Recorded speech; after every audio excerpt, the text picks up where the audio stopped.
The first time I saw a human, it was through 9 layers of radiation glass and a wall of armed council on a guard. It still felt like it was looking straight into my skull.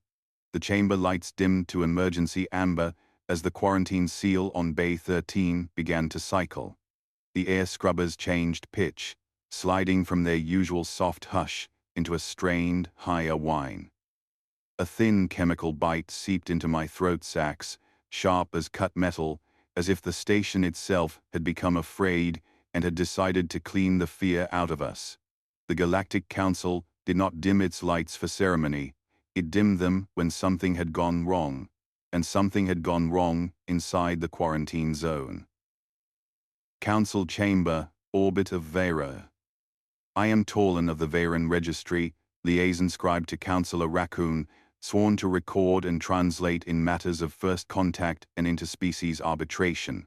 My people, the Verans, are not large, we are not armored. Our bones are flexible lattices, our skin pale and porous to taste the air.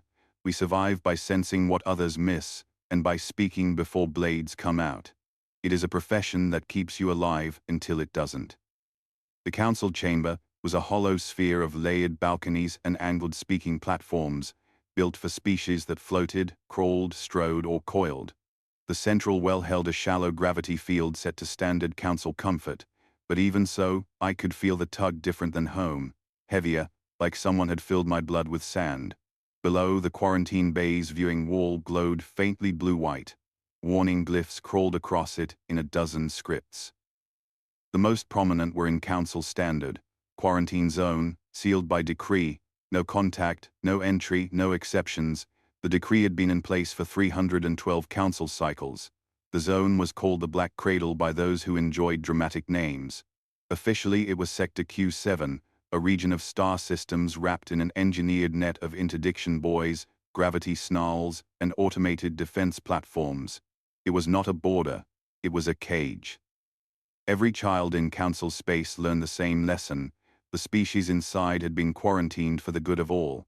They were deathworlders, violent, unpredictable, potentially contagious in mind or biology. They were called humans. Their world was called Earth. We learned those names the way you learn the name of a disease. Councillor Raccoon sat like a sculpture of polished basalt. He was Keth, thick-limbed, plates overlapping his shoulders like layered shields. Even at rest, he radiated the slow patience of something that could survive a meteor strike and consider it an annoyance. His eyes were narrow slits of reflective green, and they never blinked when the chamber's warning lights began to strobe. He did not have to. Keth's eyelids were optional. To my left, Ambassador Selith of the Morani fluttered her throat fronds in distress. Morani were tall and reed-thin, their culture built around consensus songs and mutual scent exchange. They hated silence. They hated weapons. The council had assigned them to humanitarian committees, mostly because they would faint before approving bombardment. To my right stood Director Havel, head of the quarantine authority, a Yorin with skin like layered paper and 3 hands clasped behind his back in official calm. Yorin did calm as a performance. Their pupils narrowed when lying. His were pinpoints. Liaison scribe Torlin, Councillor Raccoon rumbled through his translator collar, record that the quarantine seal is being violated under emergency protocols. I swallowed and tasted the air again. Fear had a scent, not a metaphor, a faint sourness in the chamber, rising from hundreds of bodies in different chemical languages. I could not read them all, but fear had common notes, tightened respiration, sweat salts, the sharp increase of stress hormones. Recorded, I said, and my own voice sounded too thin against the chamber. The high chair of the council, Speaker Vorta, leaned forward. Speaker Vorta was avian, a fluted crest and wide eyes adapted to flickering starlight. Vorta's people believed in rules as sacred things, and he wore the council chain of office like a collar meant to prevent biting. Director Havel, Speaker Vorta said, his voice clipped, you will explain. The quarantine zone has held for centuries. Why is Bay 13 cycling? Director Havel's 3 hands remained clasped. Because something has come out. A ripple moved through the chamber, like a flock of small creatures deciding which direction to run. Councillor Raccoon did not move, but his plates tightened, overlapping with a soft scrape that my ears felt more than heard. "What," Speaker Vorta said slowly, "has come out?" Director Havel hesitated, just a fraction, long enough for my skin to taste the spike of ammonia from his pores. "A ship," he said. "A ship," Ambassador Selith whispered, fronds trembling, from inside. "Unknown configuration," Havel continued. "It breached the interdiction net at the outer edge of Sector Q7. It did not fire. It did not attempt to flee deeper into Council space. It stopped and requested asylum." The word hit the chamber like a thrown stone. Asylum was a legal concept. It implied personhood. It implied reason. It implied, worst of all, negotiation. Deathworlders did not negotiate. That was the assumption the quarantine was built upon. Councillor Raccoon's voice dropped into a growl. The net should have destroyed it. "The net tried," Havel said. "It failed." And there it was, the first crack. The quarantine was not a wall. It was a promise that the Council's machines would always be stronger than whatever was inside. If the net could fail, then the Council's promise could bleed. Speaker Vorta turned his head, crest feathers lifting. "How many aboard?" Havel's pupils narrowed further. "One confirmed life sign, possibly more shielded." "One," someone scoffed from an upper balcony. "I smelled the musk of a Drath noble, their scent like burned spice." Drath were predators, sleek and confident, their culture built around dominance hierarchies. They had supported the quarantine with enthusiasm. The Drath believed there were only two kinds of beings, prey and rivals. They did not like surprises. Speaker Vorta's gaze swept the chamber. "Councillors. The ship is contained in Bay 13. Under emergency protocols, we will observe, assess, and determine whether this constitutes a breach of quarantine law. Director Havel, you will proceed with the minimum contact necessary." Minimum contact, the Council's favorite phrase. It meant, let someone else take the risk. I glanced at Councillor Raccoon. He did not look at me, but I felt the shift of his attention like a shadow moving over my skin. "Liaison scribe," he said quietly, "you will translate." My throat sacs tightened. "Councillor." "You have a gift for reading fear," Raccoon said. "Use it. If the human lies, I want it recorded." Director Havel stepped to the control podium. The quarantine seal's mechanical locks clanked, heavy and deliberate. The viewing wall's inner layer cleared, revealing the bay beyond. A ship sat inside like a dark seed. It was not sleek like Council craft, not symmetrical the way our engineers preferred. It looked built, assembled, plates bolted over ribs. Thruster housings mismatched. Scorch marks and patchwork weld lines ran like scars across its hull. Even at rest, it radiated heat, shimmering the air.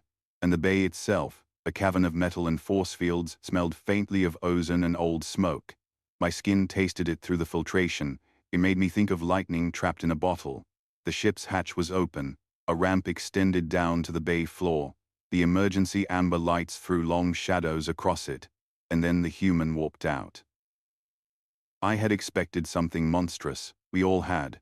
The Council's quarantine briefs were centuries old, filled with warnings and artistic interpretations, towering brutes, teeth like knives, eyes like burning coals. Stories told to hatchlings to keep them from wandering into forbidden archives. The Drath had called them ape warriors. The Yorin had called them cognition plague carriers. The Keth had called them unstable kinetics. What stepped onto the ramp was small. Not Varen small, but smaller than a Keth, smaller than a Drath. Bipedal, yes, 2 arms, 2 legs, forward-facing eyes, skin visible at the face and hands pale under the amber light. It wore a suit of dull gray, layered and practical with a collar that rose high around the throat. No ornate armor, no ceremonial weapons. Its head was bare, but it carried something in its hands held open like a gesture. A simple panel. A data slate equivalent, rougher, with exposed wiring. On it in shaky Council standard was a phrase, "We come in peace, we request contact." There was something about the way it stood, feet planted, shoulders squared, not aggressive, not submissive. like a beam set into a foundation, calm but not soft. Director Havel spoke into the bay's speakers. "Unknown entity, identify yourself." The human looked up at the viewing wall. Its eyes were dark and steady. It lifted the panel higher, then set it down and touched its throat. A translator collar? No. There was a device implanted at the base of its neck, a small metal disc. It spoke. Its voice came through the speakers, slightly distorted, but clear. "My name is Mara Vel. I am a human engineer.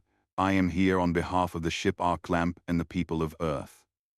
Earth, the word moved through the chamber like a whisper that wanted to become a scream. Speaker Vorta leaned forward, crest flattened. "Mara Vel," he repeated, tasting the syllables. "You are aware you have crossed a quarantine boundary." "Yes," Mara said, "we built the ship to do it." The Drath noble laughed again, a sharp bark. "So they admit guilt." "And intent," Councillor Raccoon murmured. Director Havel's hands tightened behind his back. "State your purpose." Mara's gaze did not shift. "To speak, to ask why we were quarantined, and to request assistance. We have an emergency." A murmur rose. Emergencies were common in Council space. Stars flared, ships failed, wars happened, but the quarantine zone, it was supposed to be static, sealed, timeless. Speaker Vorta's voice cut through the noise. "What emergency?" Mara took a breath. I saw it in the lift of her chest. "Something is coming, not from us, not from your space. It's moving through the black cradle. We tried to stop it. We couldn't. We need help." Director Havel's pupils narrowed. This could be deception. Mara's mouth curved slightly, not a smile, a tired shape. "I expected you'd think that." "I brought proofs." She reached into a pouch at her hip. The chamber tensed, weapons, toxins, but she pulled out a small cylinder and set it on the ramp. It rolled to a stop and unfolded, projecting a hologram in the bay. The image was crude compared to Council systems, but the data made my skin crawl. It showed stars winking out, not supernovas, not natural dimming, simply gone, as if someone had reached into the sky and pinched the light off. The projection zoomed. Showed a nebula with a dark tear through it, a region where nothing reflected, nothing emitted, not even background radiation, a hole in the fabric of observation. "We call it the Ether," Mara said. "It is not a ship. It is not a life form we understand. It disassembles energy patterns. It unthreads matter. It moves toward complexity, toward signals, toward life." Ambassador Selith's fronds collapsed against her throat. "Spirits preserve." Speaker Vorta's beak clicked once. Director Havel, verify. Havel signaled. Analysts inside booths began to work, their instruments humming. I watched their body language, quickened movements, sent spikes, the way their eyes flicked to each other. They were not dismissing it. They were afraid it might be real. Councillor Raccoon leaned close to me. His voice was like stone grinding. "Scribe, taste the air, is she lying?" I focused. My skin read the faint chemical signals that filtered through from the bay. It was difficult through barriers, but possible. Human pheromones were unfamiliar, but stress had universal markers. Adrenaline analogs, cortisol equivalents. Mara's scent was steady, tired, strained, but not the sharp spike of deception I'd smelled from smugglers and diplomats. "I do not believe she is lying," I whispered. Raccoon's slit eyes narrowed. "Belief is not proof." No, but it was the first crack in my own assumption. Humans were supposed to be chaos. This one was measured. Speaker Vorta straightened. "Mara Vel. You will be brought before the Council under restraint. You will answer questions. If this is a trick, your ship will be destroyed and the quarantine reinforced. If this is truth, then the Council must decide whether to break its own decree." Mara nodded once, as if she had expected nothing else. "I understand."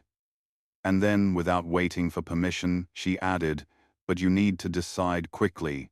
The Ether is not patient, it is just hungry." Processing corridor, Vera Station. They moved her through the station's inner corridors, as if transporting a volatile reactor core. Drones hovered at every angle, their lens clusters clicking.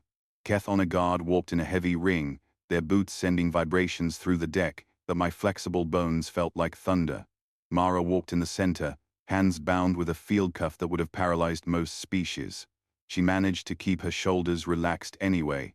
Her eyes tracked everything, not with predator hunger, but with an engineer's inventory.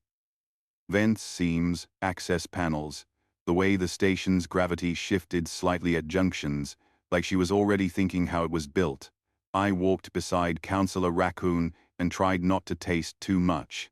The corridor smelled of disinfectant and hot metal. The station's lights were bright white here, designed for clarity, not ceremony.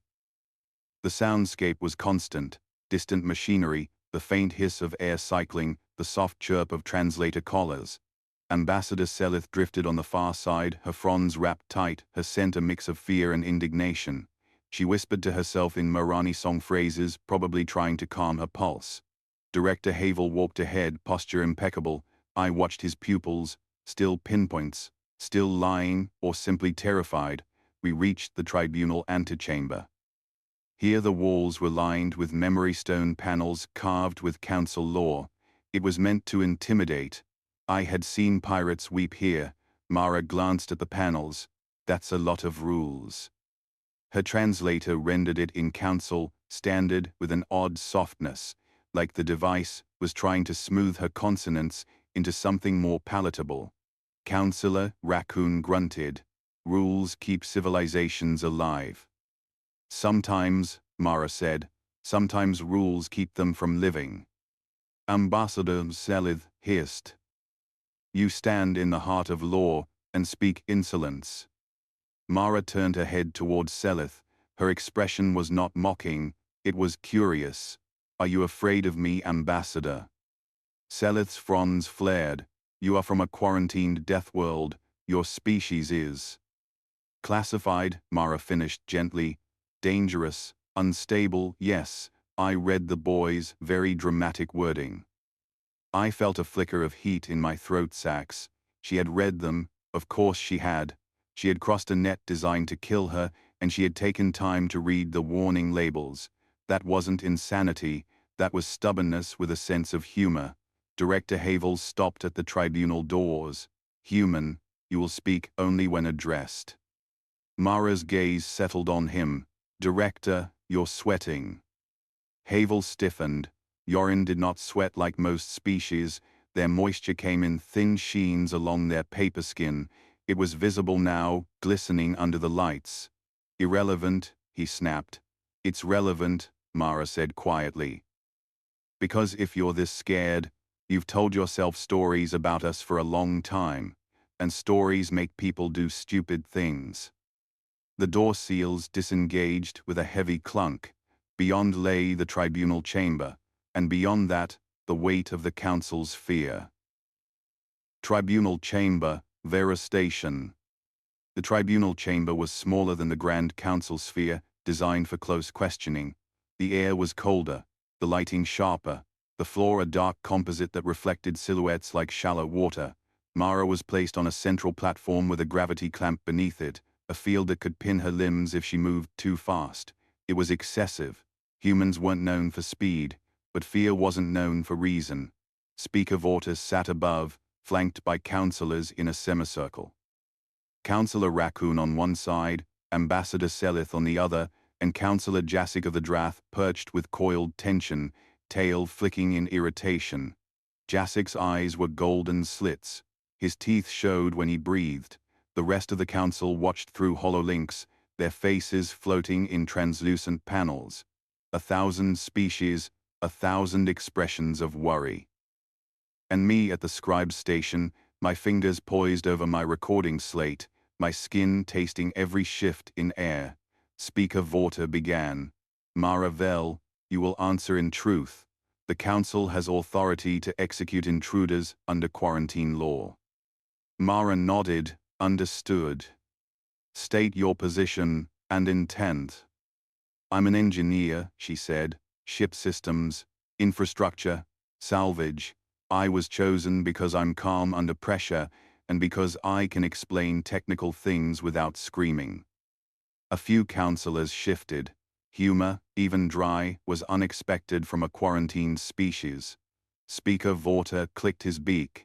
You claim an entity is consuming stars, provide evidence beyond your projection. Mara took a breath. I can give you telemetry, raw data, but I can also give you something else. She looked directly at the hollow panels. You've been watching us, even if you pretend you haven't. You have listening buoys, passive sensors, you know our radio noise, you know our signatures. You've been afraid of what we might become.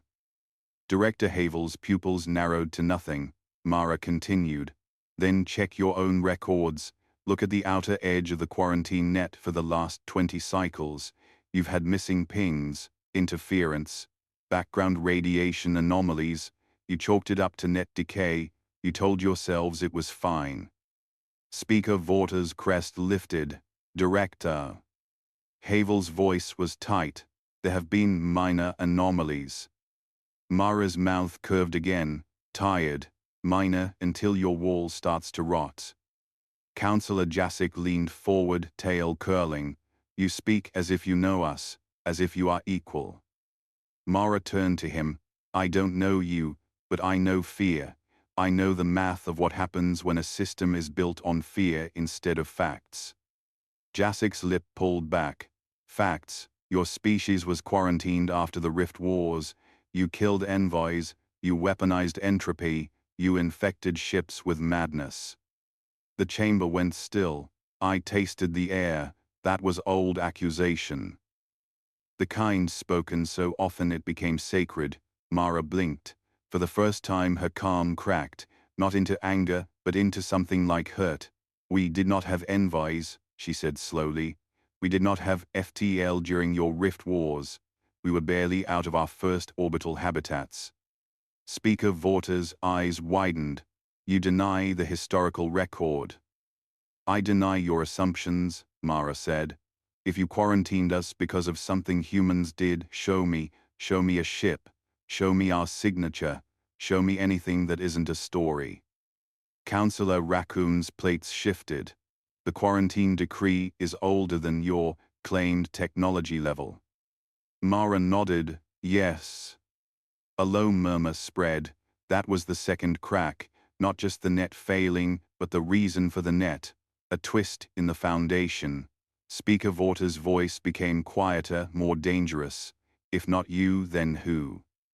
Mara's eyes lifted to the chamber ceiling, as if seeing the black cradle beyond it. I think you quarantined the wrong species. Xylanzer. Even Jacek stopped moving. Mara continued, we found wrecks in our outer systems, not ours, not yours, ancient, and we found records in them, of something that moved through space like hunger, the eater. It doesn't care about flags, it doesn't care about treaties, it just follows complexity. Ambassador Selith's voice trembled. Why come to us? Why not hide? Mara's gaze softened. Because we tried, we built bunkers in moons, we shut down transmissions, we went dark. The Eater still found us, because living things are noisy in ways you can't fully silence, and because we don't abandon people. That last phrase carried weight, not as a boast, as a rule. I tasted the air again. There it was, conviction, a chemical steadiness that did not waver when she spoke of doom. Speaker Vorta leaned back, feathers ruffling. Director Havel, bring the ship's telemetry to the council analysts. Verify immediately. Havel inclined his head stiffly. At once. Speaker Vorta's gaze returned to Mara. Until verification, you will remain restrained. Mara nodded. Fine, but while you verify, let me ask you something. Speaker Vorta hesitated. Ask. Mara's voice turned quiet, almost intimate, as if speaking to one person rather than 1,000 watching. How many times have you heard a distress call from inside the quarantine zone and ignored it? The chamber tightened. Director Havel paused mid-step. His paper skin rippled. Speaker Vorta's beak clicked. There have been no sanctioned communications. That's not what I asked, Mara said. Counselor Raccoon's slit eyes narrowed. He looked at Director Havel. Answer. Havel's throat fluttered. There have been automated bursts, noise, likely solar interference. Mara shook her head slowly. You told yourselves that too. Ambassador Selith's fronds drooped. Spirits, how many? I tasted the air, guilt, sharp and bitter. Havel's voice was barely audible. Many. Mara closed her eyes for a moment. When she opened them, her calm was different, harder, forged. Then you owe us more than questions, she said. You owe us a chance. Speaker Vorta's gaze held hers. A chance is not granted to a weapon. Mara's answer came instantly. Then stop treating us like one, and maybe we won't become one. Analysis Bay, Vera Station. Hours passed in the station's analytical wing. I was not permitted inside the quarantine ship, but as liaison scribe I was allowed to observe the verification process. The ship arc lamp was ugly up close, not in the way council ships were ugly when damaged, but in the way something handmade can be ugly, functional, patched, stubbornly alive. The hull plates were scavenged from different alloys, some clearly not meant for vacuum. The seams were sealed with a resin that smelled faintly like burned sugar. Inside, through remote drones, we saw cramped corridors lined with cables and handwritten labels. Humans, it seemed, wrote on everything. Their language curved and sharp, a mixture of order and improvisation. Some labels were in council standard, messy but earnest. Warning, high voltage, do not open without suit, hope this works. Hope, written on a bulkhead like a component specification. The analysts pulled data cores from arc lamp's external ports. The raw telemetry poured into council systems, and the room filled with the faint blue glow of projections.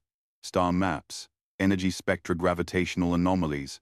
I watched the Yoran technicians, their paper skin shifting as they processed.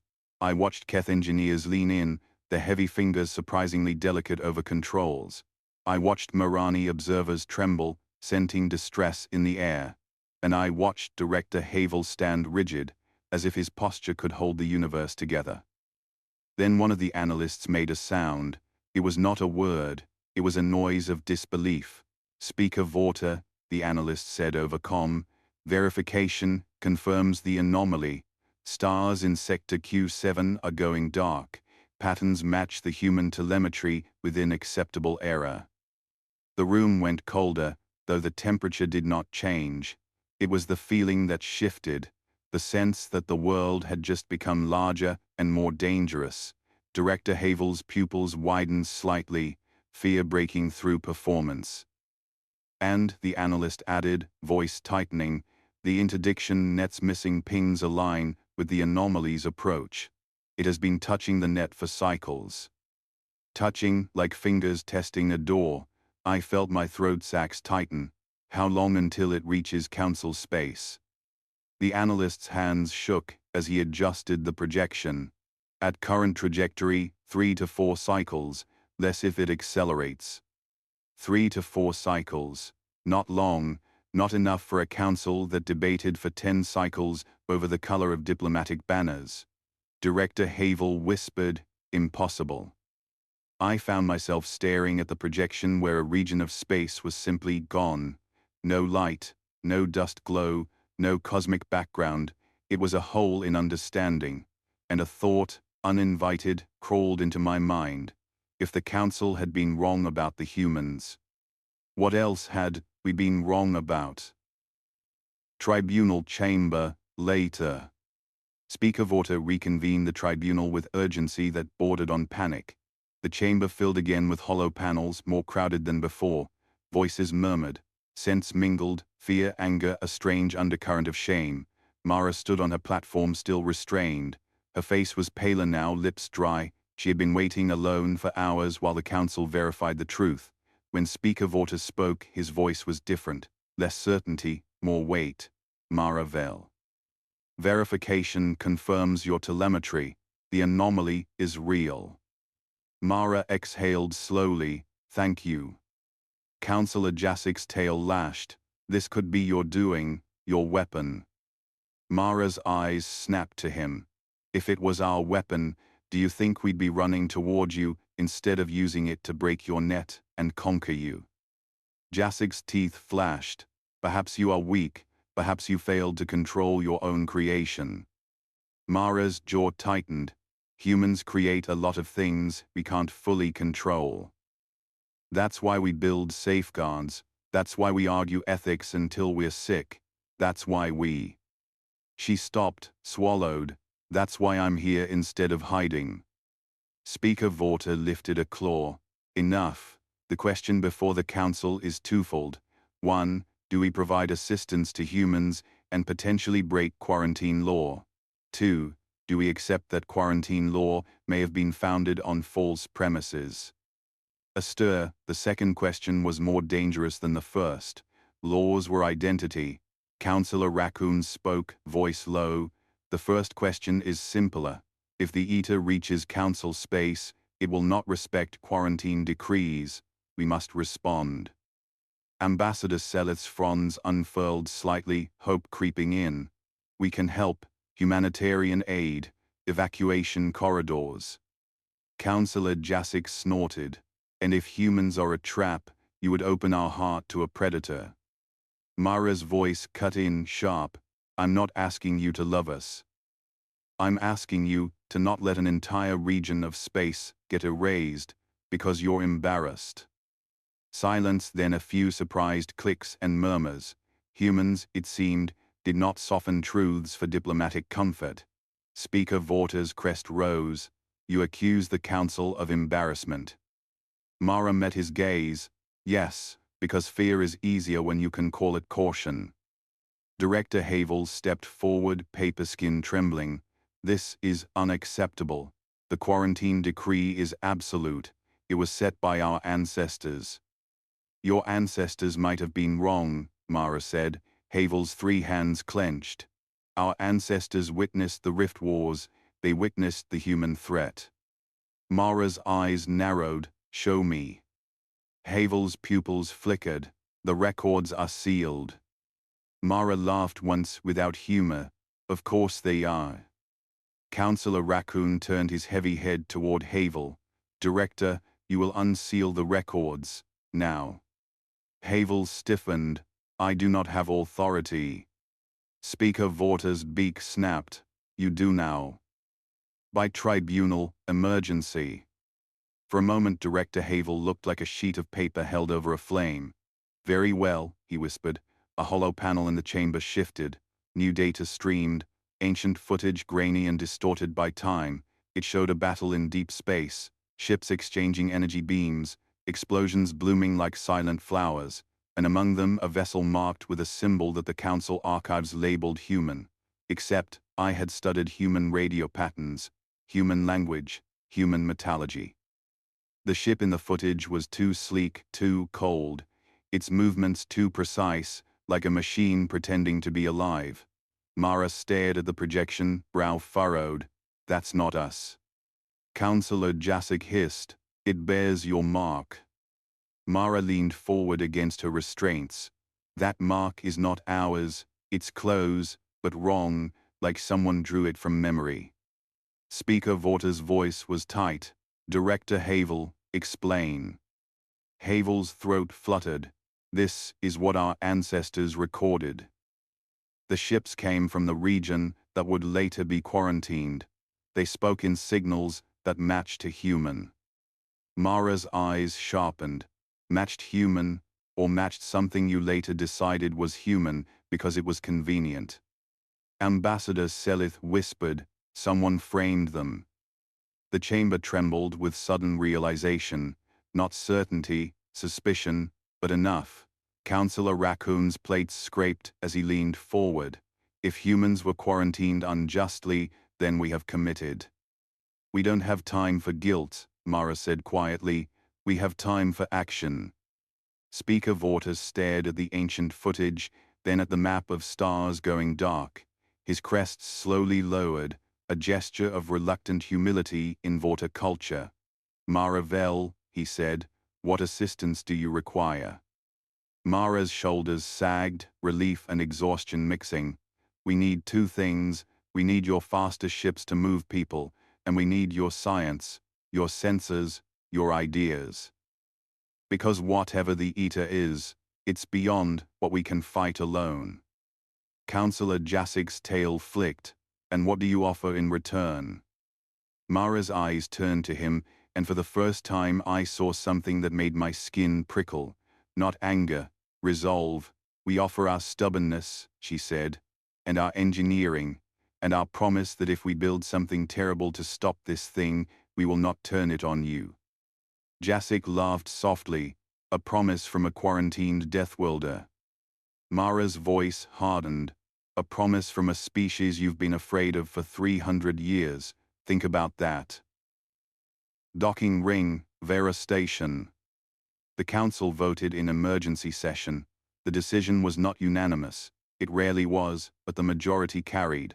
The quarantine decree was suspended under existential threat clause, a phrase no one had used in living memory. Ships would be dispatched, corridors opened, contact teams assembled, and Mara Vel, human engineer, would be temporarily released from restraint to serve as technical liaison. The station's docking ring became a hive of activity. Cargo pallets moved on grav sleds. Medbays stocked with multi-species supplies. Translators recalibrated to human phonemes. I followed Counselor Raccoon through the chaos, recording everything. My skin tasted oil, hot wiring insulation, the metallic tang of fresh welds. The sound was constant. Shouted orders, drone hum, the heavy thud of Keth boots, the chime of Marani warning songs. Mara walked beside us without cuffs now, but with 2 honor guards trailing her. She seemed to ignore them. Her focus was on the ships being prepared, sleek council cruisers with curved hulls and clean lines, compared to her patched arc lamp. Your ships are pretty, she said. Raccoon grunted. Pretty is irrelevant. Pretty is a luxury, Mara replied. Luxury means you haven't been desperate. Raccoon's slit eyes narrowed. Desperation makes you reckless. Sometimes, Mara said, sometimes it makes you creative. We passed a window overlooking the station's exterior. Beyond, stars glittered. The quarantine net's distant buoys were not visible, but I could feel them in my mind like a ring of teeth. Ambassador Selith approached, fronds lifted cautiously. Mara Vel, human. Mara turned, polite. Ambassador. Selith's voice trembled. Your people, do they know you are here? Mara's gaze softened. Yes, I left them a message, and a backup message, and a backup for the backup. Engineers are pessimists. Selith's fronds fluttered. And they trust you to speak for them. Mara's mouth tightened. They trust me to keep the ship running.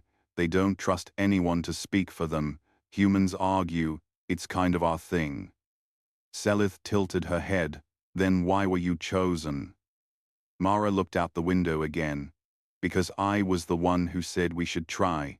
Because I was the one who refused to accept that a wall of guns meant we deserved to die alone. Her voice dropped. Because I couldn't stand the thought of sending one more distress call into silence. Ambassador Selith's scent shifted, sorrow, and something like admiration, though she would not name it. Counselor Jasik stalked into the ring, flanked by Drath guards. His eyes locked on Mara like a predator assessing a new kind of prey. Human, he said, if you betray us, I will personally. Mara cut him off. You will do what you must. I get it. Jasik blinked, thrown off by the lack of fear. You do. Yes, Mara said, because I'm not here to make you like me, I'm here to keep people alive. You can threaten me later, after the universe stops dissolving. Jasik's tail lashed in irritation. Your arrogance is insufferable. Mara shrugged. It's not arrogance, it's triage. I watched Jasik's nostrils flare. Drath read weakness through scent and posture. Mara gave him neither. She gave him something worse, indifference to dominance. One of our cultural assumptions, I realized, was that power must be acknowledged. Even if you hate it, you show you recognize it. Humans did not always bother. That could make them foolish or terrifying. En route, Council Cruiser White Rill. The White Rill was a Vorta-built cruiser, all smooth corridors and soft lighting designed to reduce stress responses. The air smelled faintly of citrus antiseptic. The gravity was tuned to Council standard, but for Mara it was a little light. I saw her steps drift slightly, her body adjusting with practiced micro-movements.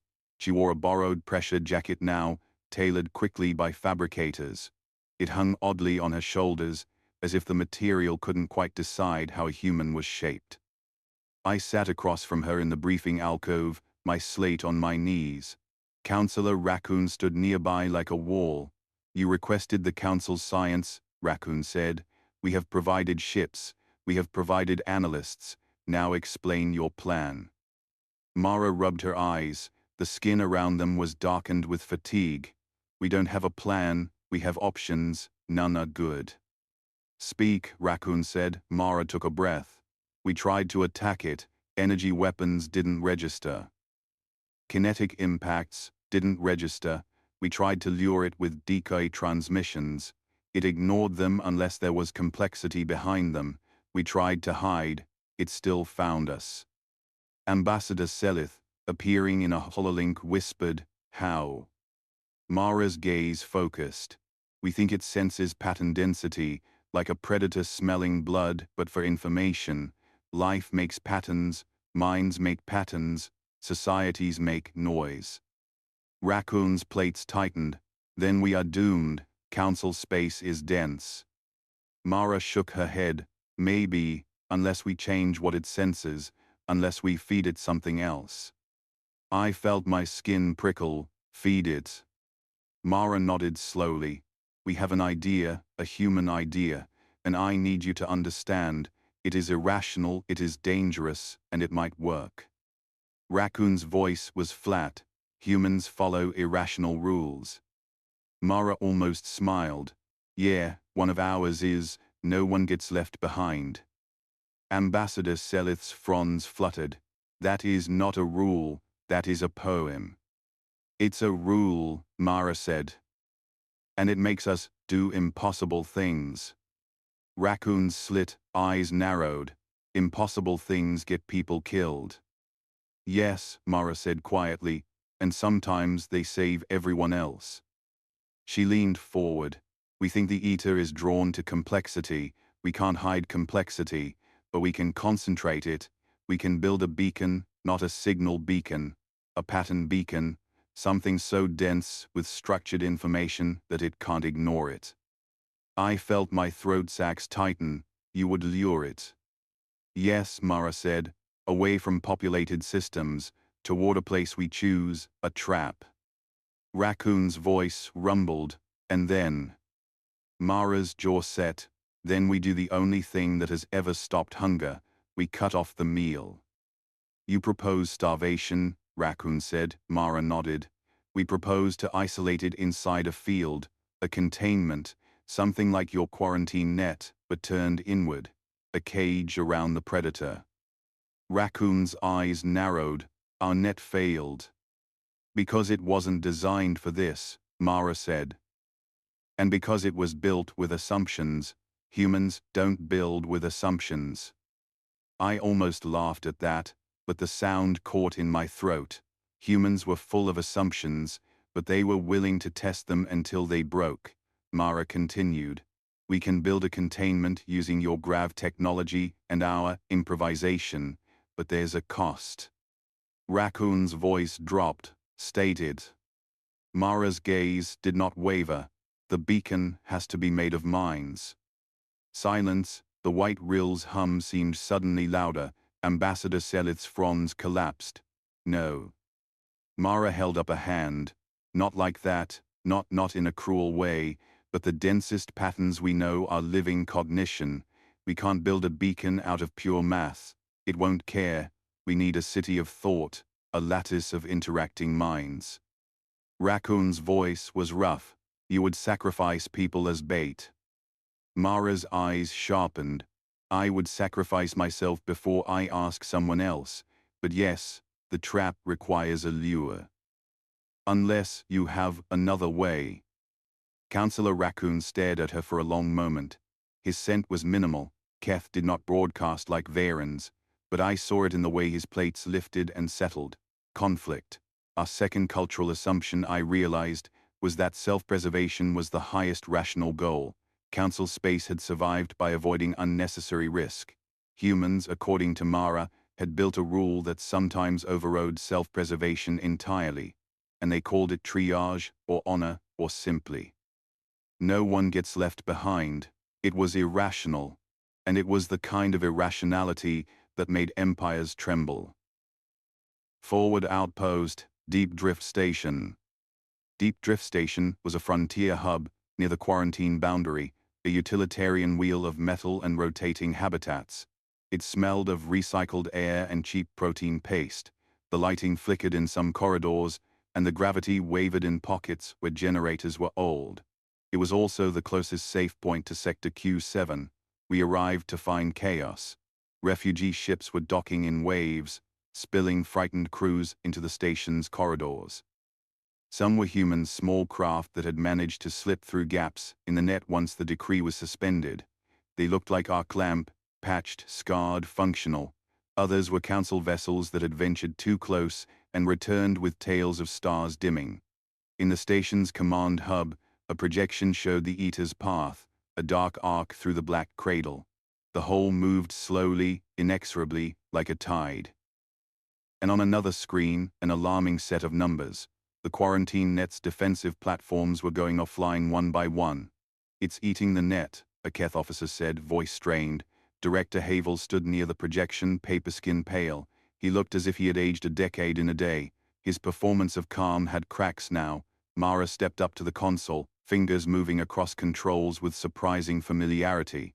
"Your sensors are too polite," she muttered. The Keth officer bristled. "They are calibrated to council standards." "Exactly," Mara said. "They're filtering out noise. Stop filtering." She tapped commands, and the projection shifted. The starfield filled with static, messy and raw. A few officers flinched as if the noise were a physical assault. Then within the noise, patterns emerged. Subtle distortions, like ripples in a pond. "There," Mara said. "It's not just removing stars, it's warping the background. It's pulling at the fabric." Ambassador Selith, present in person now, whispered, "It looks like a wound." Mara nodded. "Yeah, and wounds spread." Counselor Raccoon stepped beside Mara. "Status of evacuations." A Mirani coordinator sang softly, voice shaking. "Insufficient, too many. Humans are bringing their orbital habitats, their stations, they are towing them with improvised tugs. The corridors are clogged." Mara's eyes closed briefly. "We knew this would happen." Director Havel's voice snapped. "Then you should have stayed in your cage." Mara's head turned slowly toward him. The air seemed to tighten. "Director," she said very calmly, "how many lives are in the black cradle?" Havel's hands clenched. "Irrelevant." "Answer," Mara said. Havel swallowed. "Estimates, billions." Mara nodded. "Billions. And you were okay with them dying quietly, as long as you didn't have to admit you might have been wrong." Havel's paper skin flushed with anger. "We preserved council space." "You preserved your comfort," Mara said. "There's a difference." Councillor Jasic entered the hub, tail high. "Enough. This is not the time for moral theater. We need strategy." Mara turned to him. "Good, strategy. Here's our first obstacle, politics." Jasic's eyes narrowed. "Explain."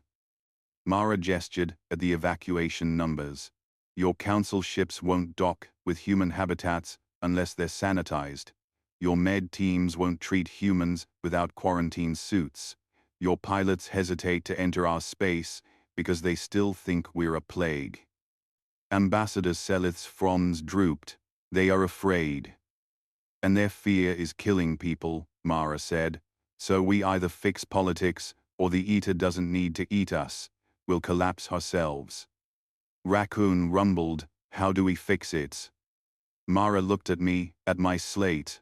"You record, right?" I blinked, "Yes." Good, Mara said, because I'm going to do something that will make your council furious. Deep Drift Station, Refugee Corridor. The refugee corridors were packed. The air was thick with mixed scents and heat. My skin tasted panic, sweat, antiseptic, and the faint metallic tang of blood from minor injuries.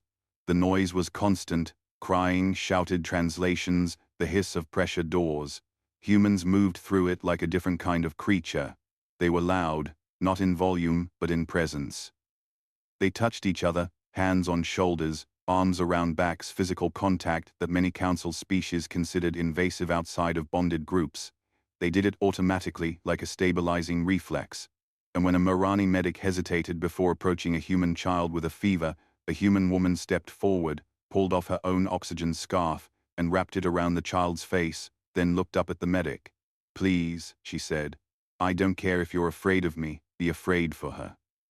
The medic's fronds trembled, then she moved, she treated the child. Mara watched that scene from a distance, jaw tight. Then she stepped onto a supply crate in the corridor and raised her voice. "Listen." The word cracked through the noise. Humans turned, aliens turned, even the station drones pivoted. Mara's voice carried a tired authority. "We are out of time, the Eater is coming. I don't care what your council told you about humans. I don't care what our own idiots told us about you.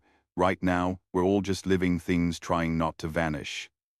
She pointed down the corridor where council security stood, tense. "Your rules say humans are quarantined. Your rules say don't touch, don't help, don't dock. Those rules were made by people who are dead and who are not here to watch children suffocate." A murmur rose. Some council species bristled. Others leaned in. Mara continued, "So here's my rule. If you are alive and you can help someone else stay alive, you do it. No permission, no paperwork. No waiting for a vote." Director Havel's voice came over a station speaker, sharp.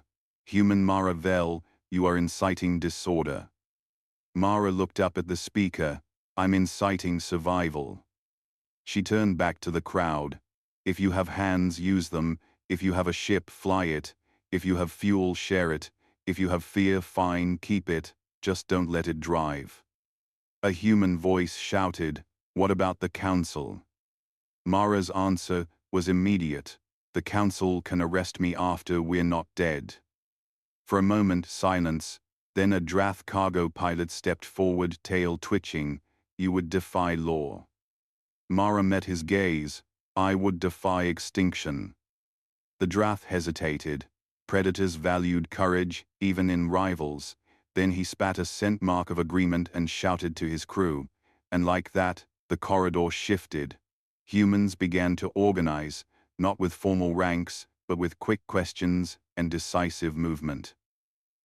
Can you lift that? You're a medic, who has a working tug, who can weld."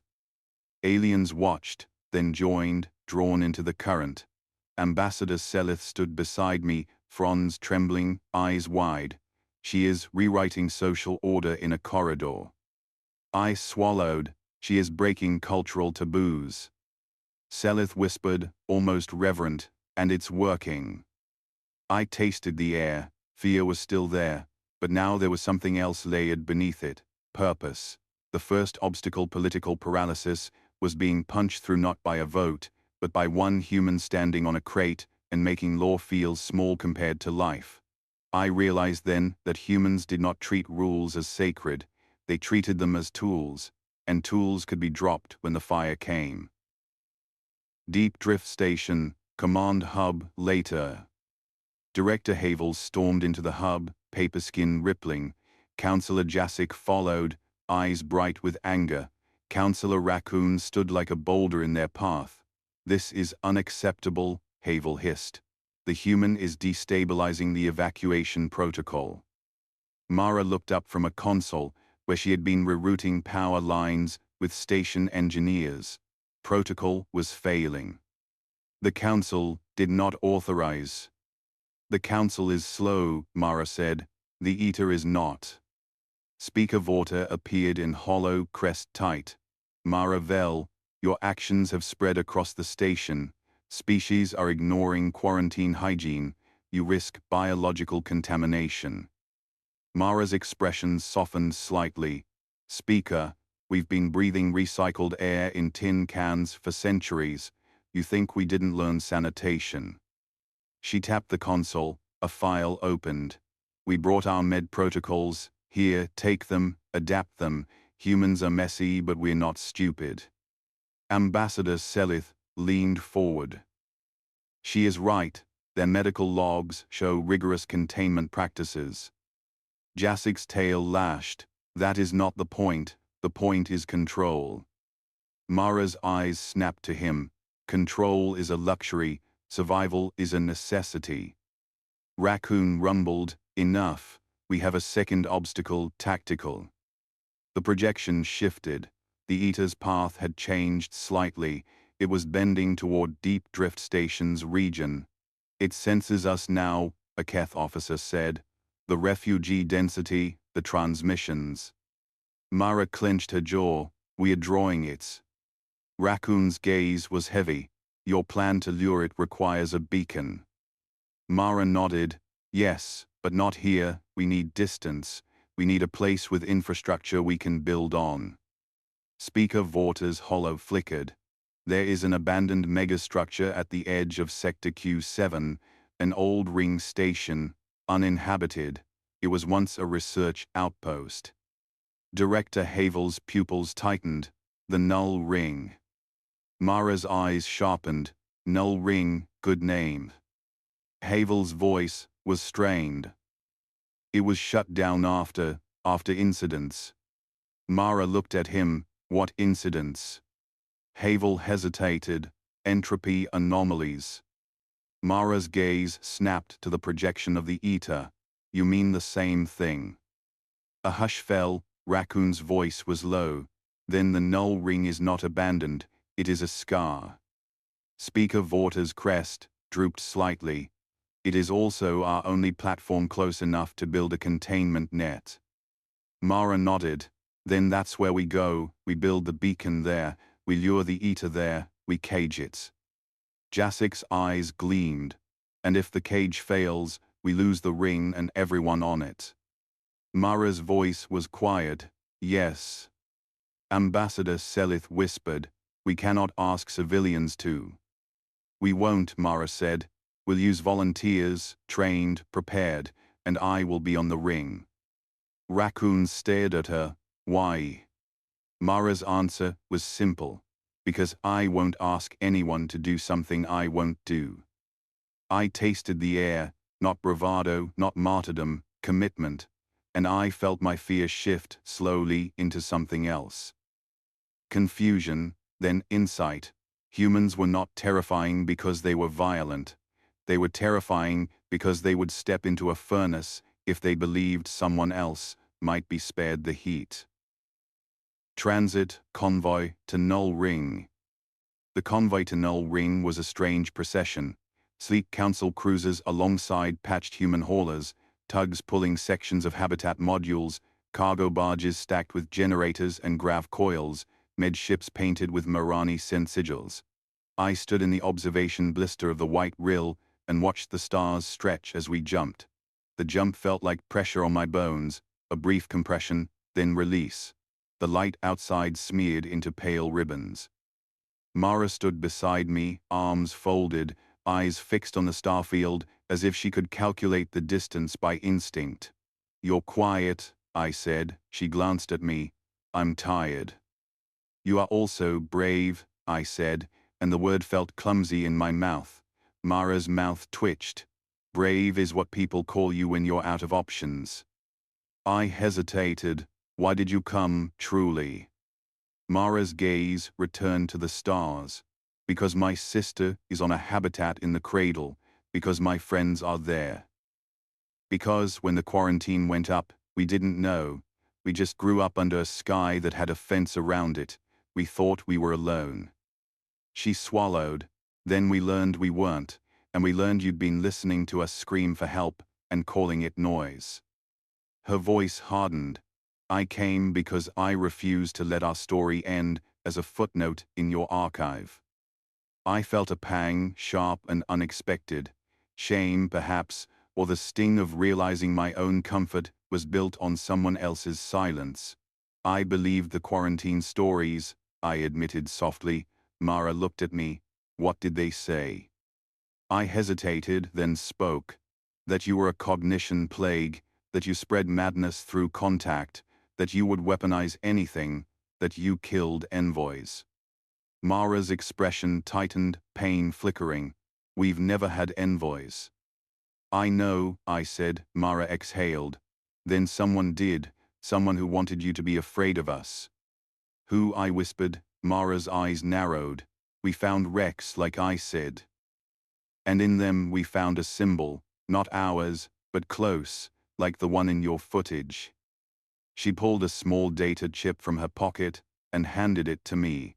When you get a chance, look, and ask yourself who benefits from a council that keeps a whole species caged. I took the chip, my fingers trembling, a thread, a teaser, but not for now. Now was the dark hole moving through space. The convoy dropped out of jump, and Null Ring appeared. Null Ring, outer edge of Sector Q7. Null Ring hung in space like a broken halo. A vast circle of metal kilometers wide, its surface pitted with micrometeor scars. Sections were dark, unlit. Others flickered with weak power like dying embers. It rotated slowly, its spin gravity field long offline, docking arms extended like skeletal fingers. Old research pods clung to its inner rim, some cracked, some sealed.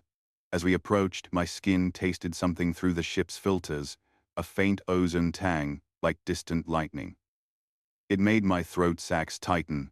Mara stared at the ring with an expression I could not name, or calculation. It's big, she murmured. It was built to study anomalies, Raccoon said. It was abandoned after it began producing them. Mara nodded slowly. Sounds like a human project. Raccoon's slit eyes narrowed. You find humor. I find patterns, Mara replied. And I find that every species thinks it's careful until it is. We dogged. Airlock cycled with a hiss. The smell inside the ring was stale, old metal and dust. The lighting was minimal, emergency strips casting long shadows along corridors that had not seen living feet in centuries. Our boots echoed. The ring's interior felt wrong, not hostile, but quiet in a way space was not. Like a room where someone had stopped breathing. Teams spread out, restoring power, setting up generators. Human engineers moved with fast efficiency, their hands sure even in alien corridors. They touched walls, tapped panels, listened to the hum of old systems, as if they could hear what was broken. Mara led a mixed team into the central control hub. The consoles were ancient, but the architecture was recognizable. Grav coils, field projectors, sensor arrays. We can use this, Mara said, voice low. We can build the cage on top of their old experiments. A Yoran technician flinched. Those experiments caused entropy anomalies. Mara nodded. Good. Then we already have a wound to sew shut. Raccoon's voice rumbled, and the beacon. Mara's gaze flicked to the team. We build a cognition lattice. We link minds through a network. Not invasive, not mind control, just synchronized pattern generation, a beacon made of thought. Ambassador Selith's fronds trembled. That is, intimate. Many species consider shared cognition sacred. Mara's voice was gentle. Then don't join, no one is forced, but we need volunteers. A Drath officer scoffed. And you expect us to volunteer to become bait? Mara's gaze turned sharp. I expect some of you to be braver than your prejudices. Silence, then a Keth engineer stepped forward, heavy and slow. I will. Raccoon's head turned. You are Keth, why? The engineer's plates lifted. Because if this fails, my brood dies too, and because I am tired of hiding behind machines. Ambassador Selith stepped forward, fronds lifting. I will. Mara blinked. Ambassador. Selith's voice was soft. Marani, do not abandon songs unfinished. More volunteers followed, not many at first, but enough. I felt my fears spike. The ethical obstacle had arrived, asking minds to become lure, and yet watching the volunteers step forward, I realized something else. Humans had already been living with that ethic, not leaving others behind, stepping into danger as a rule. They were not asking the council to become human. They were asking us to remember we were alive. Null Ring, Cognition Chamber. They converted an old research amphitheater into the cognition chamber. Rows of seats were placed with pods, each fitted with neural interface nodes adapted for different species. The air smelled of warmed polymer and antiseptic. The lighting was dim, soft blue to reduce stress responses. Mara stood at the center, wearing a headband of sensors. Her hands moved over a console, checking connections.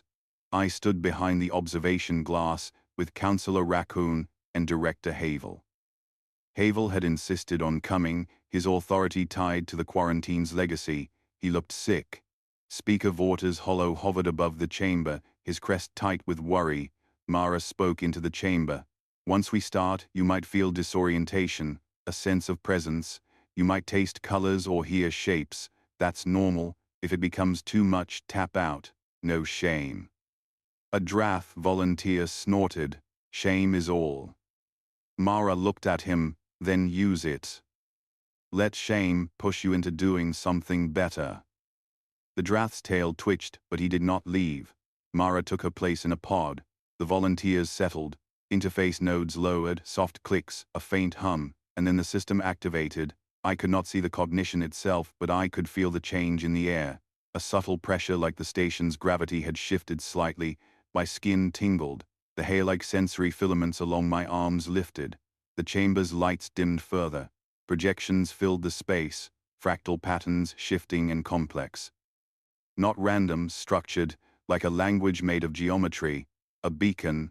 Mara's voice came through the intercoms, slightly distant. Pattern density rising. Keep breathing, stay with it.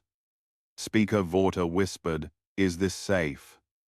Raccoon rumbled, "Nothing is safe." Director Havel's voice was thin, "This is madness. Shared cognition invites contamination." Mara's voice, calm even through the interface, replied, "Or it invites understanding." The patterns intensified, and somewhere beyond the ring, sensors began to scream. "Contact," a Keth officer shouted from the control hub. "The Ether has altered course. It is coming." Null Ring, Outer Arrays. The Ether did not appear as a ship on sensors. It appeared as absence, a region of space where signals vanished, where radar returned nothing, where even the faint hiss of cosmic background became silent. As it approached, the ring's hull vibrated with a low hum, like distant thunder transmitted through metal. My bones felt it. My throat sacs tightened. In the control hub, projections showed the containment net being assembled. Grav coils aligned around the ring, field projectors humming as they spun up. Human and council engineers worked side by side, hands stained with grease, voices overlapping in urgent translation. Mara was still in the cognition chamber, serving as anchor. Her mind, linked with dozens of others, was the beacon the Ether could not ignore. The tactical obstacle tightened, building a cage while a cosmic predator approached. Counselor Jacek paced, tail lashing. "It's too slow. Your human welds are crude." A human technician snapped, "Then pick up a torch and help." Jacek bared teeth, "Do not command me." The human technician, a compact man with shaved hair and all-streaked cheeks, stared back. "Then get out of the way." Jacek's eyes narrowed, predator instinct flaring. He took a step forward. And Counselor Raccoon moved. The Keth's heavy arm extended, not striking, but blocking. His plates scraped as he leaned down toward Jacek. "You will not waste time on dominance displays," Raccoon rumbled. "Not while the sky is being eaten." Jacek hissed, but he backed off, tail twitching in humiliation. I stared at Raccoon surprised. Keth were proud. But Raccoon had chosen function over pride. Was it Mara's influence, or simply the pressure of extinction? Alarms rose. The Eater was within visual range now, though visual was a misleading word. Through external cameras, space looked normal: stars, dust. Then, like a slow blink, a region of stars vanished. No flash. No sound, just absence. The ring's lights flickered. Ambassador Selith, watching from the cognition chamber's monitoring booth, whispered, "It is like watching the universe forget." Mara's voice came through comms, strained now. "It's close. I can feel pressure, like static behind my eyes." Raccoon's voice was steady. "Hold." Mara's reply was a breathy laugh. "Yeah, humans are good at holding." The containment net reached 60% power. 70, 80, then one of the grav coils overloaded, sparks flying. A human engineer shouted, hands burned, pulling away. The smell of scorched insulation filled the hub. "Coil 3 down," someone yelled. "Field integrity compromised." Jasek's voice rose, "It will breach." Raccoon's gaze snapped to the failing coil. "Replace it." "No spare," a Keth officer said. Mara's voice crackled. "Use Arclamp's core."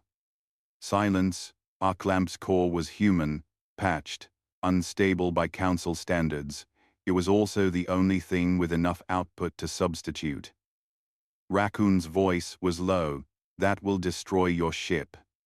Mara's answer was immediate. "It's a ship. It's not a person." I felt my throat sacs tighten. A sacrifice, but not a cliché one. Practical, painful, earned. Raccoon turned to me. "Record this. Human engineer offers her ship's core." I whispered, "Recorded." Teams moved. Arclamp's core was towed on a grav sled, humming with contained fury. Its casing was scarred, covered in handwritten warnings. As it passed, I smelled hot metal and something else, human sweat, sharp with fear but also with determination. The core was installed, cables connected. The containment net surged, 90, 95. The Eater reached the ring. The space outside the hull darkened, not with shadow but with absence. External cameras fizzed with static. The hull's vibration became a deep, bone-shaking resonance. Inside, the cognition chamber's patterns flared wildly. Volunteers screamed or sang or went silent. Interface nodes sparked. Mara's voice came through, strained but steady. "It's biting. It's trying to eat the beacon." Raccoon's voice rumbled, "Activate containment." Speaker Vorta's hollow whispered, "Spirits preserve us." Raccoon slammed his clawed hand onto the activation console. The containment net ignited. The net was not visible like a simple shield. It was a distortion, a shimmering of space around the ring, like heat haze made of gravity. For a moment the Eater's absence seemed to bulge outward, pushing against the cage. Then slowly the bulge stopped. The ring shook, lights flickered, alarms screamed, and the Eater hesitated.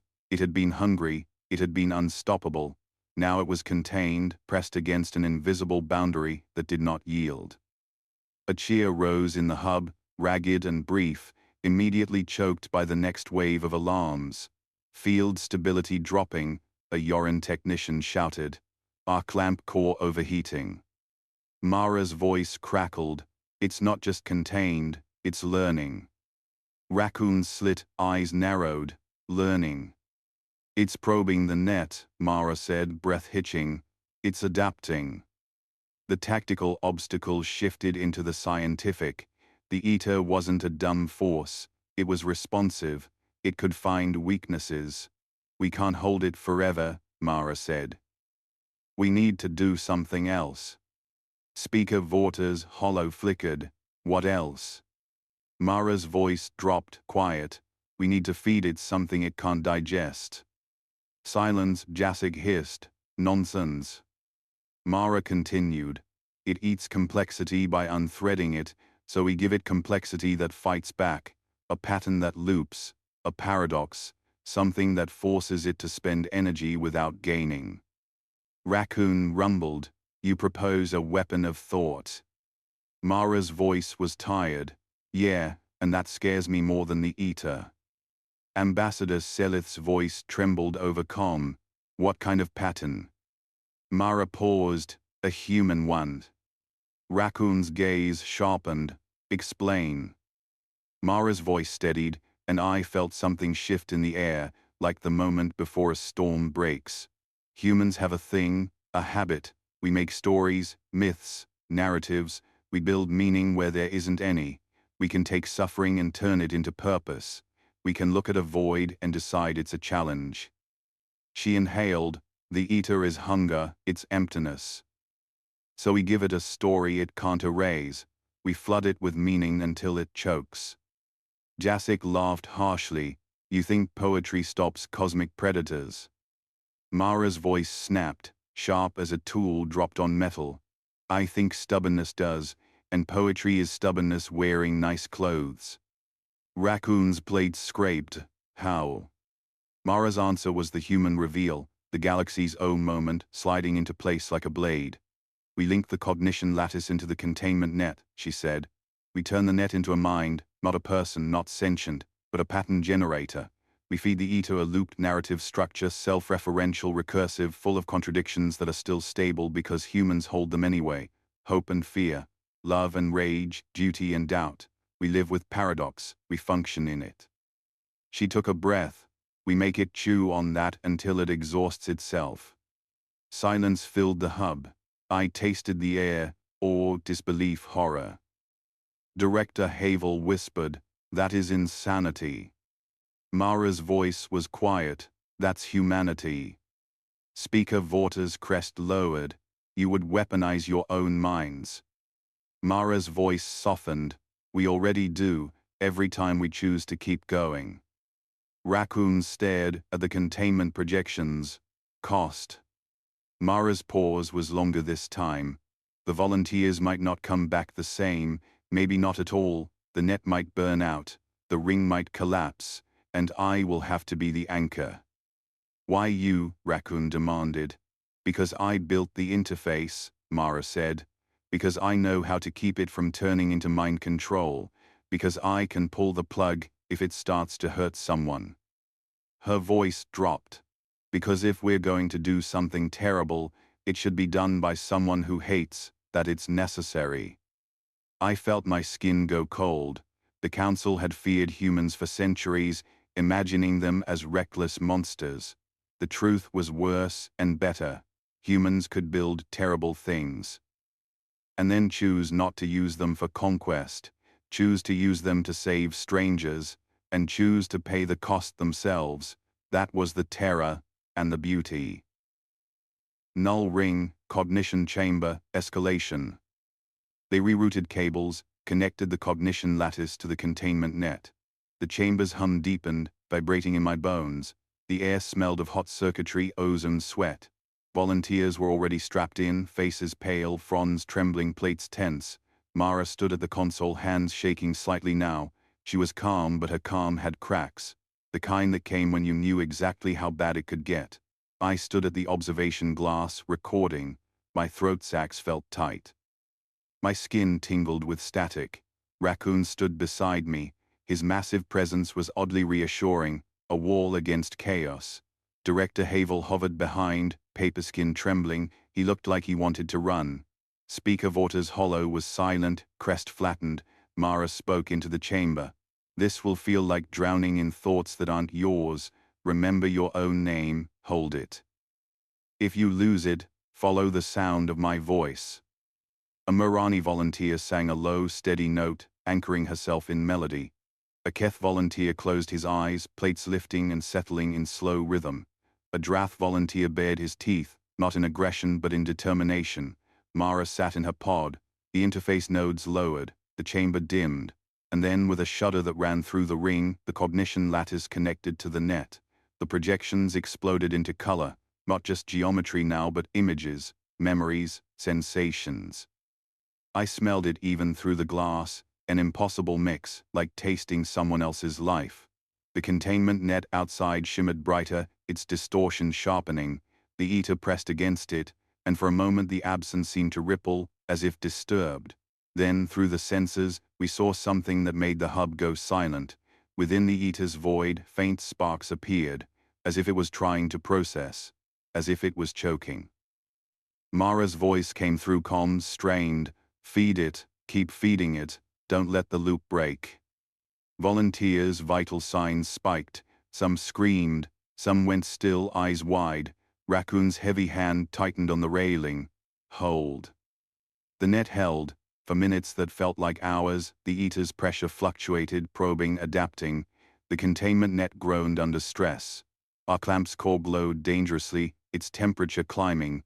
Then slowly the Eater's movement slowed. Its probing became erratic. Its hunger for the first time looked uncertain. A Yorin technician whispered, "It is confused."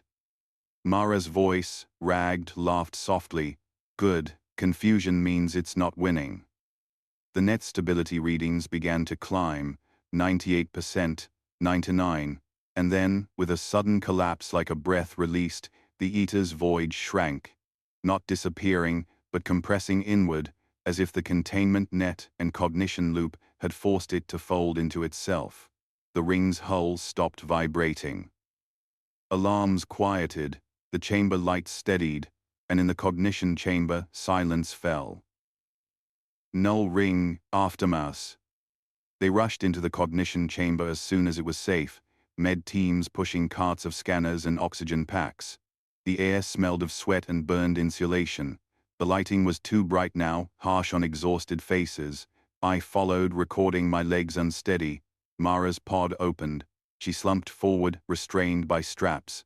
Her face was drenched in sweat, hair plastered to her forehead. Her eyes were open but unfocused, as if she was looking at something far away. A human medic leaned in, voice urgent. "Mara, hey, stay with me." Mara's lips moved. Did it hold? Raccoon stepped closer, his massive form careful not to crowd. "It holds." Mara's eyes flicked to him, briefly clear. "Good." Then she whispered, almost too quiet for the translator to catch, "Don't make it a weapon." Raccoon's plates tightened. "We will not." Mara's mouth twitched. "Promise." Raccoon's voice was low, solemn. "I promise." Ambassador Selith lay in her pod, fronds limp, but rising slowly with breath. She hummed faintly, a broken song that still carried her name. The Keth volunteer's eyes were closed, his vital signs steady. The Drath volunteer stared at the ceiling, pupils wide, tail unmoving. When a medic asked his name, he answered after a long pause, voice hoarse. "Jas." "Family name?" Jas blinked slowly. "I don't know." A cost, not death, not gore, but something taken, identity frayed at the edges. Director Havel stood in the doorway, paper skin trembling, eyes wide. He looked at the volunteers, at the humans and aliens entangled in shared risk, and something in his posture broke. "We did this to them," he whispered. No one answered. There was no time for blame yet. Outside in the control hub, the containment readings stabilized. The Eater was compressed into a contained anomaly, a knot of absence held in a grav lattice, reinforced by cognition loops. It was not destroyed. But it was stopped. For now, Speaker Vorta's hollow appeared, crest trembling. "Status." Raccoon's voice was steady. "The anomaly is contained. The ring holds. Casualties, cognitive trauma, material loss. Human ship arc lamp destroyed, core consumed." Speaker Vorta's eyes widened. "The human ship." Mara, half-conscious, murmured, "It did its job." Speaker Vorta's crest lowered, a gesture of respect. Councillor Jasik entered the chamber, tail low. His eyes scanned the volunteers, then landed on Mara. His voice, when he spoke, was quieter than I had ever heard it. "Human," he said, "you sacrificed your ship." Mara's eyes flicked toward him. "Yeah." Jasik swallowed, throat working. Drath did not show vulnerability, but his tail was still. "Why?" he asked. Mara's voice was weak but clear. "Because it was mine, and because I'm tired of paying in other people." Jasik stared at her, then lowered his head slightly. "Not submission, acknowledgement." "The Council feared you because we thought you would take," he said. "We did not consider that you would give." Mara's lips twitched. "We take two," she whispered. "Don't romanticize us, we're just stubborn." Jasek's eyes narrowed, but not with anger, with something like reluctant admiration. "Stubborn enough," he said, "to frighten the galaxy." Council Chamber, Vera, Resolution. When we returned to Vera, the council chamber's lights were bright again, no longer in emergency amber. But the brightness felt different now, as if the chamber had lost innocence. The containment of the Eater at Null Ring bought time. Evacuations continued. Humanitarian corridors widened. Quarantine law was rewritten in real time, clauses amended with trembling hands, and a new tribunal convened, not to judge Mara, to judge the council. Speaker Vorta stood at the central platform, crest lowered. "We have contained an existential threat with the assistance of humans. We have also uncovered evidence that the quarantine decree may have been founded on misattributed records." Hollow panels displayed Mara's chip data, recs, symbols, signal patterns. The ship in the ancient footage, analyzed with modern understanding, showed discrepancies. The human signatures were imitations. Someone had forged a monster. Someone had benefited from a caged species. Director Havel stood before the council now, not in authority, but in accusation. His paper skin hung slack, his hands trembling. Councillor Jasek spoke, voice sharp. "You upheld the quarantine with zeal. Why?" Havel's throat fluttered. "Because I believed. Because the stories." Mara sat in a medical chair at the chamber's edge, pale but upright. She had insisted on being present. Her eyes were tired but sharp. "Because it gave you purpose," she said softly. "You are the guardian of the wall. Without the wall, who are you?" Havel's pupils widened, and in that moment I saw his arc, not villain, but a being trapped by identity. Speaker Vorta's voice was heavy. "Director Havel, did you ever question the decree?" Havel's voice broke. I did, once. When the first distress bursts came, I asked for permission to investigate. I was denied. The council said the wall was enough." A ripple, many councillors shifted, scenting guilt. Ambassador Selith stood, fronds lifted. "We were afraid. We called it caution." Councillor Raccoon rumbled. "Fear built our law." Speaker Vorta's crest lowered further. "Then we must rebuild it." Mara's voice carried, calm and exhausted. "Good, rebuild, but don't make humans your new wall. Don't turn us into your weapon against whatever framed us." Speaker Vorta turned to her. "You believe another actor exists?" Mara nodded. "Yes, the symbol, the Rex, the way the Eater moved. Someone new, someone used you to isolate us. Maybe to keep us from warning you, maybe to keep us from developing." Jasek's tail twitched. "And now you are free." Mara's eyes narrowed. "Not free, not yet. We're still bleeding, billions displaced, minds scarred, and the Eater is contained, not dead." Speaker Vorta's voice was quiet. "What do you ask of the council, Mara Vel?" Mara looked around the chamber, at the balconies filled with alien faces, at the guards who no longer pointed weapons at her, at the scribe station where my fingers trembled. She took a breath.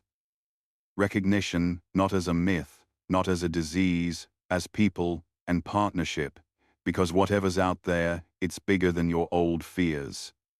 Speaker Vorta lifted his crest slightly. "Then let it be recorded. The council recognizes humanity as a sovereign species. The quarantine decree is dissolved." A murmur rose like a tide. For the first time, humans were not a whispered disease name. They were a voice in the chamber. Mara closed her eyes briefly, and when she opened them, there was moisture on her lashes.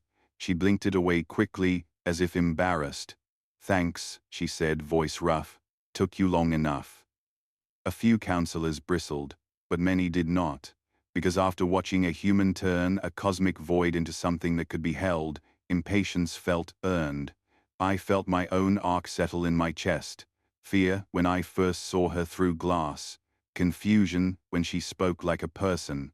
Insight when she broke politics with a rule of compassion.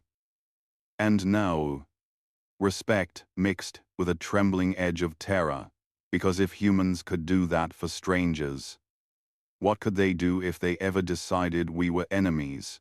And the fact that they were choosing restraint, choosing partnership, felt like the greatest gift and the greatest warning. Epilogue: Deep Drift Station Memorial.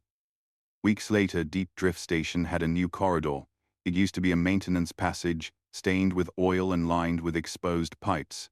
Now it was cleaned, lit with soft blue strips, and the wall held a memorial panel, names etched in dozens of scripts.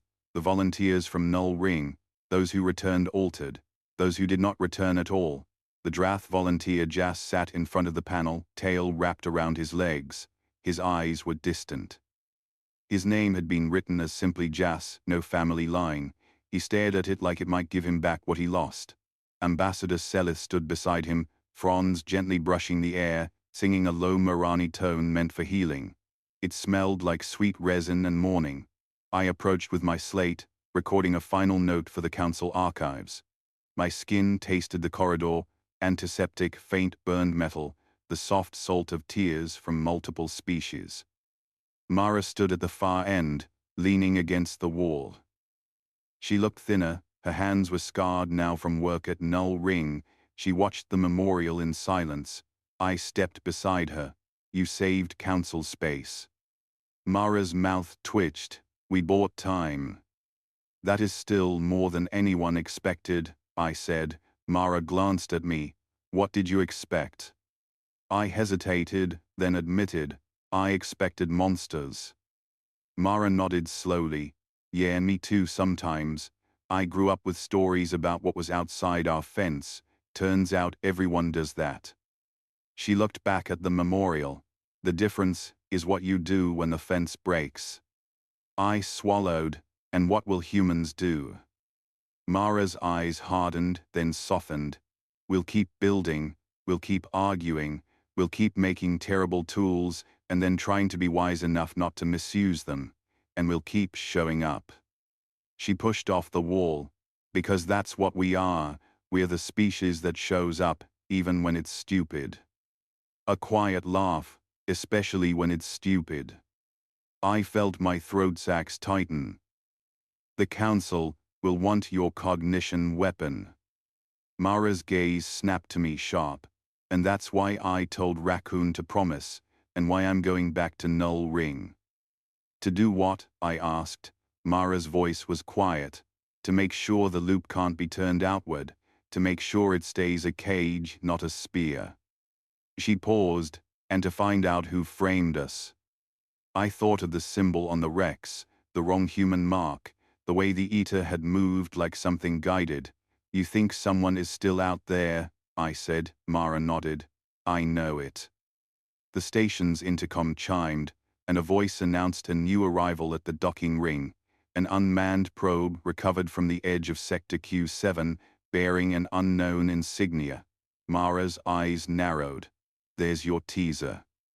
I stared. Teaser. Mara looked at me with a tired smile. Sorry, engineer humor, but yeah. We're not done. She walked toward the docking ring, shoulders squared despite exhaustion, as if the weight of the galaxy was just another heavy component to haul. And I realized, with a mix of awe and dread, that the Council's greatest fear had always been that humans would emerge from the quarantine zone. The Council had been right to be afraid, just not for the reasons they thought, because humanity had emerged not as a plague, not as a monster, but as a mirror held up to the galaxy's cowardice. And as a hammer in the hands of someone who, somehow, still cared who it struck. The corridor lights hummed softly behind me as I watched her go. In my records, I wrote the final line for the day, hands steady. Humans are not the darkness behind the fence. They are the ones who walk into it, carrying a lantern made of stubborn, dangerous hope. And the galaxy, trembling, follows.